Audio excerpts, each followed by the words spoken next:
what? People. No, I was just saying the city is now a third world city. Why? Because people do whatever they want. There's no rules anymore. Oh, it's been a while, right? It's been a while like it's, this. It's like legitimately. Yeah, it gets worse and worse.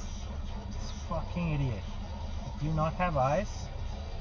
Oh my god. Dude in a fluorescent vest and a stop sign, and you still decide to drive. Sanity. Whoa, whoa! Fuck me! Holy fuck!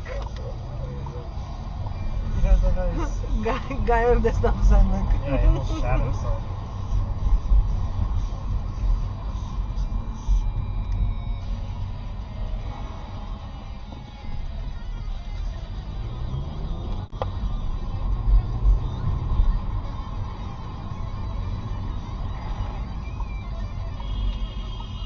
What? What's going on?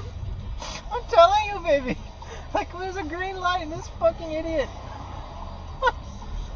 My God. Baby, just save this video because it's too funny. This one is funny. You should post it.